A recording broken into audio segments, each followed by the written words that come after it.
different ways. So the important part is that my interest is education.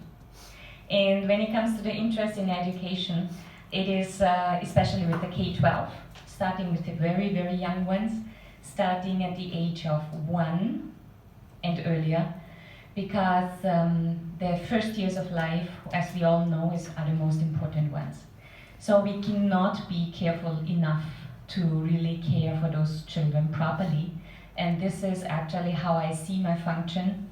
I guess I will not tell you anything that you don't know, as I said already. But it's always good to have a reminder. That's the important part, so that we can, when we go out here as parents or grandparents or teachers, or even as curriculum heads, can rethink certain things, how we put them in place, and maybe adjust them. And that's what my entire life is about. So in 1997, I started as a principal of a preschool, and it started like this, that I was trained exactly how to do it. I studied it for 5 years, and then after 1 year, I was standing outside with my colleague, and we had the really little ones. In Europe, you have daycare starting sometimes at 3 months. It's like Switzerland. Yeah, Switzerland, the mothers go back to work after 3 months. So they really give their children away 40, 50 hours a week after 3 months. Yeah, so India is far away from that, and please stay like that. Don't do that.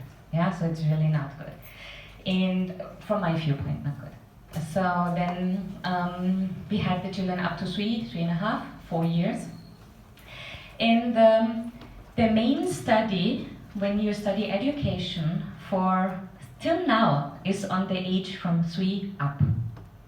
Yeah? So the very difficult part is actually to really understand education below 3 years. So that was my first interest. And after the first year working, I really was standing there with my colleague, and I said, what we do here, what we got trained and what we do, it's not right. I feel it. I feel it's not right. But I don't know how to do it better. That was the approach, how everything started in 1998. And then I started to look into different early childhood studies. In the late 90s, you had almost no studies on that. Yeah, all of the studies have had kindergarten age, studying 3 years, 4 years. So below that, there was nothing really. There was no methodology, there was no technique, nothing. And so that was kind of the time when I also started to experiment a lot in the kind of the empiric research, putting things together and trying them out. It was a lot of trial and error work. And we did that for 17 years. Luckily, neuroscience came in and took over and explained us a lot about the brain. And then we had the wonderful attachment psychologists who gave a lot of knowledge, what is a very important part nowadays in our work.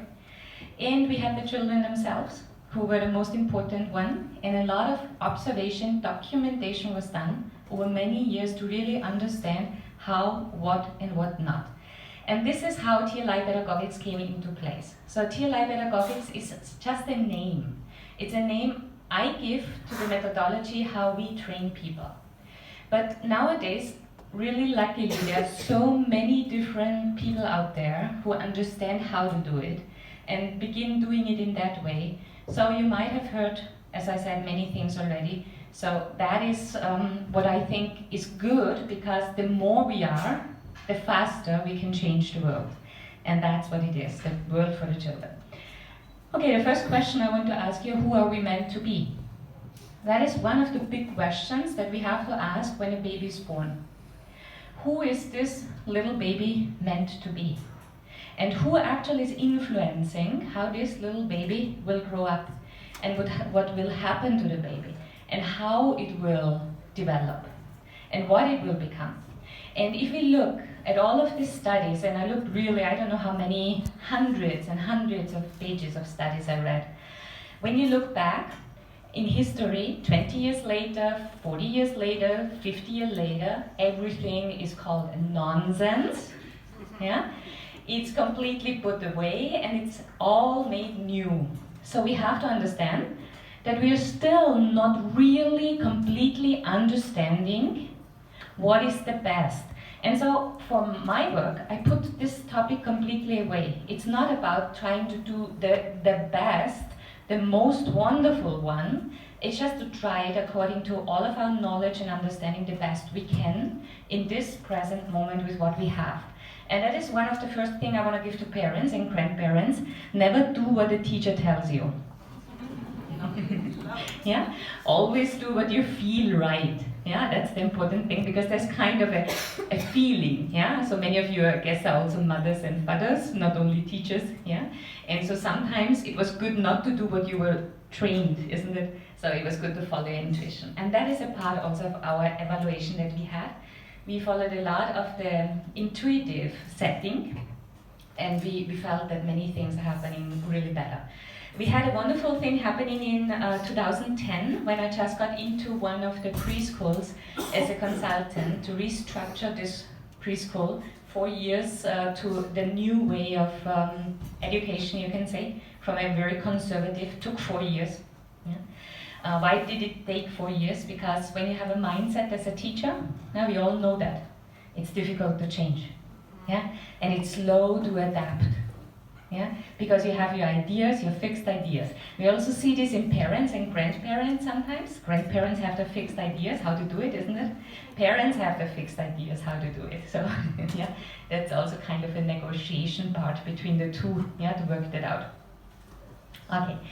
So in that time also what played a vital role was the so-called Wiener Kindergruppen study. That's German name. There was a study going on the Viennese University, and they studied in the preschools 100 children below the age of 3. They measured their stress level every day. They did videos. And what happened is that in this study it became very clear that the children in this one preschool had a way lower stress level than in many others. And the question was why? And a lot was because the setting, how we set everything up, was very different at that time than it was in the other preschools. So this came into place at the right time. After that, we thought we should put it into a methodology and really also give it to other people, and the ones who want to take it, they take it. That's what it is. So who are we meant to be? I like to answer with the next slide. And the first step is that we have an inborn potential. So when the baby is born, it looks like this little child, completely helpless, needs the mother. Yeah? Now we are with the attachment psychologists. Yeah? But when you hold such a little baby in your arm, yeah? Who has done that? Held a little baby in arm. So the big one, also the small one, I guess, isn't it? So what happens is that you can feel that this little baby doesn't know that it is helpless, isn't it? It has no idea. And it makes communication when it needs something. And very clearly it tells you what it needs. Yeah? So we might feel that this little baby is helpless, but the child doesn't feel like that. It doesn't have this perception. It just knows, I want something to drink, so please come. Yeah? I want to be held, please come. That's what it is. Yeah? So it's a demanding state at that age. So we have this inborn potential, we'll speak about it a little later. Then we have education. And what happens, that's a little bit surprising sometimes, people become average because of that. Yeah? Do you want your child or your students become average? No. Is it? So that was the question. How can we use this potential, which is inborn, the potential that's coming from the children? How can we use it, and how can we bring it forth in each and every child? And that is the basic where we come from when we speak about TLI Pedagogics or TLI parenting. It is one of the major points that we cannot equalize children in one age because of thinking that a 2-year-old should be able to do this and do that. That completely destroys the potential of the children. That's exactly what we speak here. It makes them average. And it doesn't matter in our system if a child is a slow learner or a fast learner, but it matters on how the child is addressed. And that's exactly what we have to change. We have to change the classroom setup, the methodology, the parenting in such a way so that each child can live up to their potential. That does not mean that each child will become an engineer. Yeah? It might become a gardener. Yeah? Because maybe they love it. Yeah? Maybe they become creative. But it's the potential that's inside, and it's the easiest to unfold what is inside of that child.